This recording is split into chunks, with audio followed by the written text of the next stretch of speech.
Hello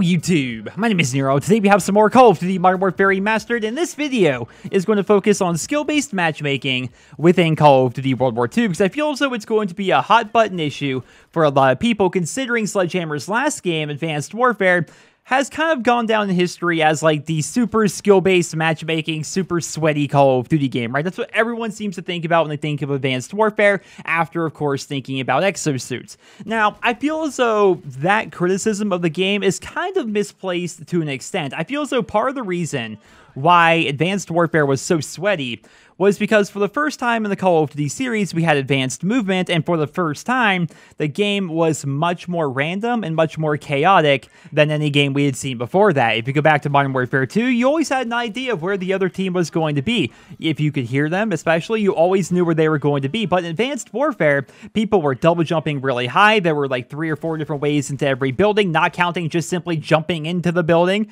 Like, it was a very chaotic and random game, and as a result, if you were a person who is well known for being like a really above average player, while playing in that game where things were just more random and just more chaotic, you were dying a lot more, and as a result, your stats were worse, and you're sitting there thinking to yourself like, man, how are these people on the other team always killing me?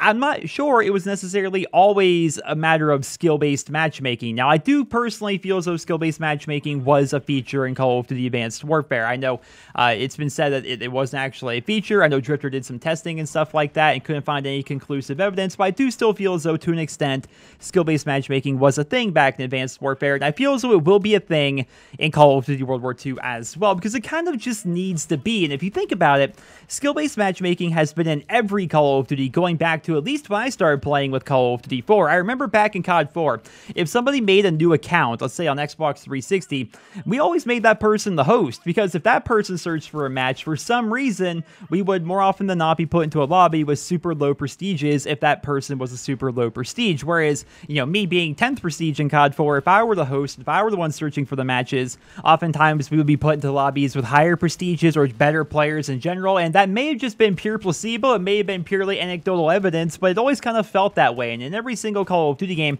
I feel as though that same system has existed.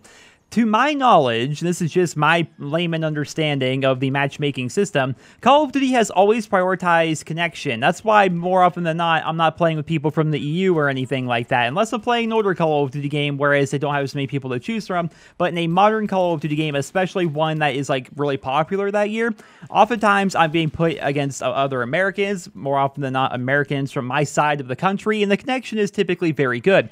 Once they get you into the lobby based on connection, they then have like some system in place that will divvy up the teams evenly. Now, how they determine skill, we don't know. They haven't gone out and said it or anything like that. I feel as though they never will, because if they do, people are going to try to exploit it. Have you met the Call of Duty player base? So let's just say like they take a combination of kill-death ratio, win-loss ratio, and score per minute, and they try to give you a skill score. Like, let's say mine is 7 or something like that out of 10. Then they're going to put, you know, people on my team and people on the other team based off of these numbers to try to make it so both teams are actually even. Like, that is my understanding of the Call of Duty matchmaking system, and I think likely that is what we are going to see in Call of Duty World War II. I do feel as though, to an extent, skill-based matchmaking does need to be a thing. I've seen it brought up by many people, myself included, that maybe skill-based matchmaking doesn't need to be a thing, and if you just get put into your lobby, the teams are divided up randomly, and you just, if you get stomped, you get stomped.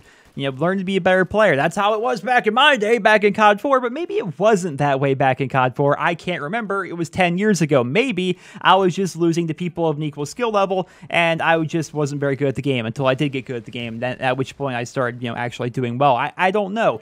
But I do feel as though a skill-based matchmaking system, to an extent, is good for the game, because it's better for newer players to get into the game. And I know as soon as I said that, some buttholes out there started clinching, but hear me out on this.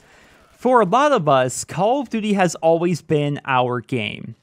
I've personally played the series over a decade. There is not a single Call of Duty game that I was bad at. Every single game, you could put me in there right now. You could send me back to COD GO, send me back to Advanced Warfare, send me back to MW. It doesn't matter where. Put me into a random game of any game mode, and I'll probably be in the top 3 in that lobby. I'm pretty confident in my skills at Call of Duty. I played this series for a decade. I have hundreds upon hundreds upon hundreds, probably thousands of hours in Call of Duty altogether. Whereas for the first time recently, I was a new player at a game that I really wanted to be good at. And that game was Overwatch. And I have I forget, 150 hours or 130, something like that. I've played the game a lot, but not religiously. And to this day, it still bothers me if I randomly get matched up with somebody who is just so much better than I'll ever be at Overwatch. And it's very clear when somebody is just way above your skill bracket. One, they have a competitive ranking system in there. You can see that that person is just above and beyond anything you'll ever be in the game. So that's really annoying. You can just see that right from their profile. But two, you can just tell by the way they play as well. It's I am just not on the same level as this person, and he is basically just beating me up and taking my lunch money all the time when I play against him.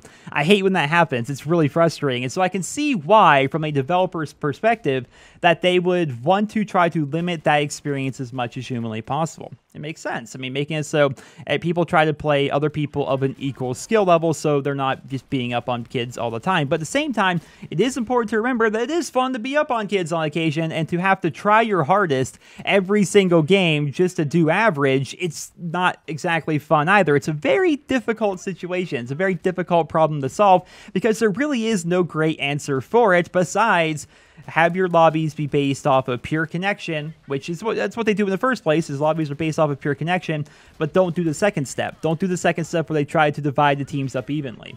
If they do that, I can see it being good for Call of Duty, but I can see it being bad at the same time. Occasionally, you are going to just have a really bad experience, and when you do have that bad experience, you're going to think to yourself, wow, that wouldn't have happened if this game actually had proper balancing in terms of its matchmaking. How many times have you been in a game, and you guys are seeing it here in this gameplay, where your team doesn't help at all? That's why I chose this gameplay, by the way, because my team, aside from maybe one person, didn't help me at all this entire match.